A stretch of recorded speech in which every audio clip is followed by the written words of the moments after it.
કરતા લાગે મારે કાઈ નહીં લે હારું બનાવ નથી કેતો હારું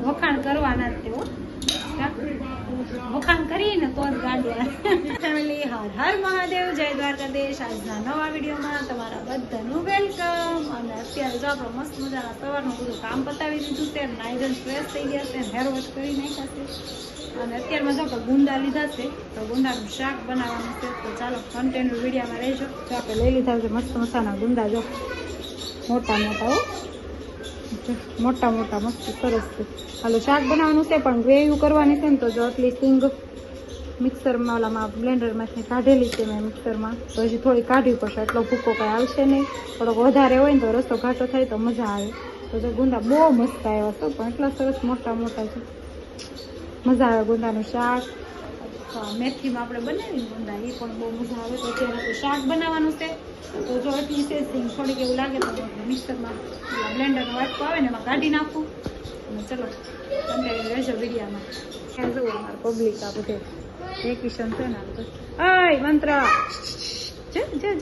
દાંત કાઢે દાંત કાઢે જો અમારા સામેથી બધા નિત્ય મારે રમવા આવ્યા છે જો દે રમવા દે ને ઘરે રમતા કાંઈ ન ઓલું કરે નામે છે દે જો રમે છે બધા વેકેશન છે કે નહીં ઘણા છોકરા હતા પણ બધા છે ને મામાના ઘરે વહી ગયા શેરીમાંથી બધા આ વેજા ને એટલા જ છે નથી કેટલા છોકરા બધા ધીમે ધીમે એક દિવસ મામાને ઘેર જાય તો આપણે પણ જાવું કાલ જવાનું છે તો કાલ થોડાક દિવસ પછી એવું છે બધું એટલે પાર્કિંગ છે ને એમાં ગાડી રાખે છે મારા મકાન માલિક પણ શું કહેવાય થોડાક દિવસ બહાર ગયા છે એ ગામડે ગયા છે લગ્ન કરવા એટલે શું કહેવાય ગાડી લઈ ગયા છે 10 દિવસ થઈ ગયા છે તો આજકાલમાં લગભગ ગાડી આવી જાય એટલે પાર્કિંગ ભરાઈ જાય પછી એટલી બધી જગ્યા નહીં રહી જવા મજા આવે ખુલ્લો હોય ને તો છોકરાને અમુક પણ વાંચી ગાડી આવશે તો અહીંયા સુધી છે આવી જાય પાર્કિંગમાં તો કાંઈ નહીં ચલો આપણે વાટકામાં થોડી સિંગ લઈ લીધી છે અને આ બ્લેન્ડર છે ને એને આપણે ફિટ કરવાનું છે તો આ જે આવે ને એ કાઢી નાખવાનું બરાબર જો આ આવે ને બ્લેન્ડર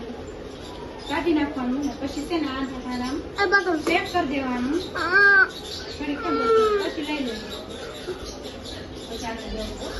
પછી આને છે ને આમાં ફિટ કરી દેવાનું જે આમાં આવે છે ને એને આમાં ફિટ કરી એટલે આપણે છે ને મિક્સરની બાળે છે આને મિક્સર મોટું હોય તો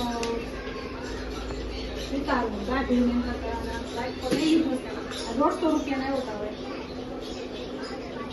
આમાં આવે થઈ જાય વાઇટ પર છે ને ચાલુ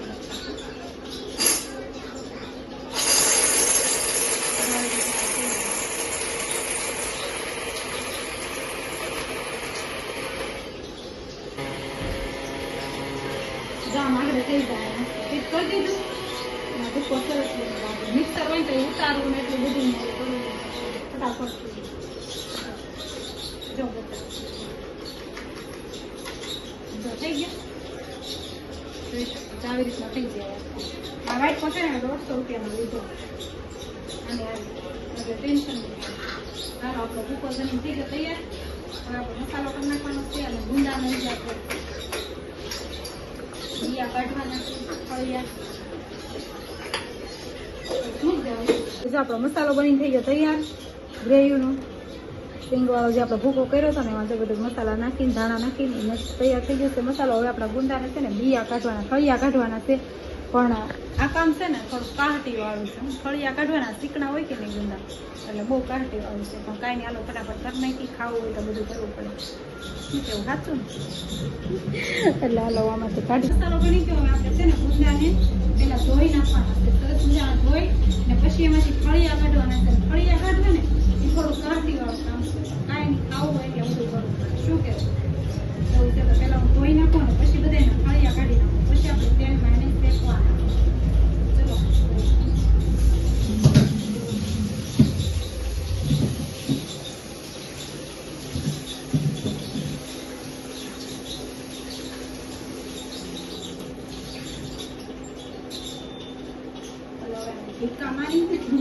ઢીકા મારી ફળિયા કાઢી ઢીકા મારી કાઢવાની છે ગુંદાનું કાયું ઢીકા મારી કાઢવાની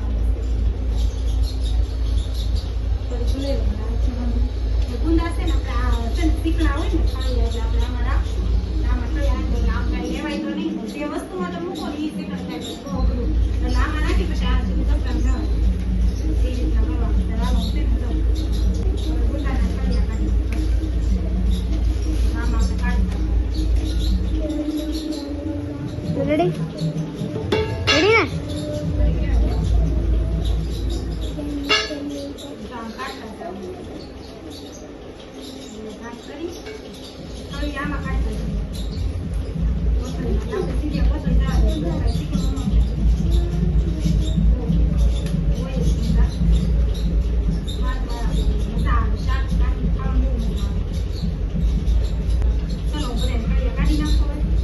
જો આપણે ગુંદાને ફળિયા કાઢી નાખ્યા છે અને તેલ મૂકી દીધું ને સિંગ તેલ મેં બનાવવું છે. આવું કંઈક છે ને અમે આમ સિંગ તેલ ન આપણે વાપરી પણ આવું કંઈક શાક હોય ને ત્યારે વળી નાખીશું.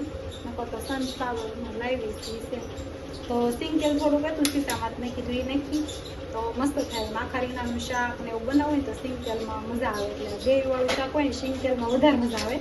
એટલે જો આપણે તેલ મૂકી દીધું, તેલ ગરમ થઈ જાય એટલે ગુંદાને એમાં નાખી થોડીક વાર શેકવાના છે. શેકાઈ જાય પછી આપણે જે મસાલો બનાવ્યો ને એમાં એડ કરશું. એવી રીતના આપણે બનાવીશું. તમે કે અલગ રીતના હોય તો કોમેન્ટ કરી દેજો કેવી રીતના બનાવો છો. ફેમિલી જો આપણે મસ્ત મજાના ગુંદા શેકાઈ ગયા સિંગ તેલમાં, સરસ મજાના. સિંગ તેલ હોય તો સુગંધ બહુ મસ્ત આવે. શેકાઈ ગયો તો હવે આપણે મસાલો એમાં એડ કરી દઈએ. બરાબર, ગુંદા શેકાઈ ગયા એમાં આપણે મસાલો એડ કરી દીધો છે ને હવે થોડું પાણી નાખવાનું છે. પછી થોડીક વાર આપણે એને ચડવા દેવાનું છે.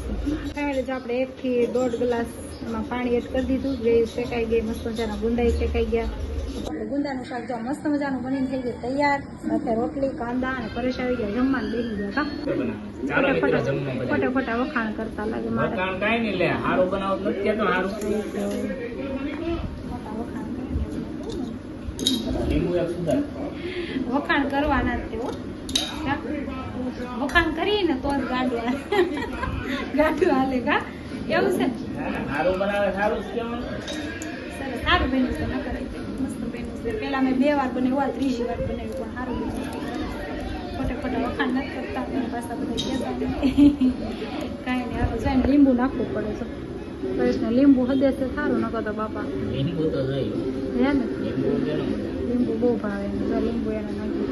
કાંઈ નહીં, હાલો જમી લઈએ તો તમે પણ આવી જાઓ જમવા, બપોરા કરવા.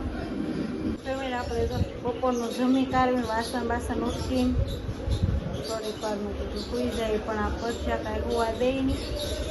તો વેકેશન છે એટલે અમારે તો ગાડી પાર્કિંગ હું તમને સવારમાં કહેતી હતી ને તો ગાડી આવી ગઈ અત્યારે પાર્કિંગ ભરાઈ ગયું. કાં નહીં કેમ હે ને? હા જો મકાનમાં ગયા હતા ગામડે તો આવી ગયું પાર્કિંગ. હે હું અને મારે જોઈ છે ગાડી આવી ગઈ પાર્કિંગ ભરાઈ ગયું. નવા આવી ગઈ ગાડી. હમણાં છોકરાને જગ્યાથી રમવાની મજા આવતી હોય. કાંઈ નહીં, ચાલો ચા પાણી કરી. 4 વાગી ગયા છે. ચા પાણી કરી બનાવી એવું. તો આપણે ચા બનાવી નાખી રોંઢાની અને ભાખરી એટલે રોટલી તળી નાખી ઘીમાં. નીચે મેં તો સાદું જ પી હોય ત્યાં લીધું ઘડા ઘડી. રોટલી ખાવાની હોય નથી ખાવી વાળો. કેમ નથી ખાવી? કઈ ભાવતું નથી રોટલી ને એવું થોડું. તો તમે રોટલી તળી નાખી ખાઈ લઈ. કાંઈ હોય મમ્મી દીકરો હવે એવું છે. રોંઢાની રોટલી તળી નાસ્તો કરી લઈ, ચા પાણી પી લઈ. ચા પાણી પીવા તો જોવે ને ખાવાય જોઈએ એવું છે.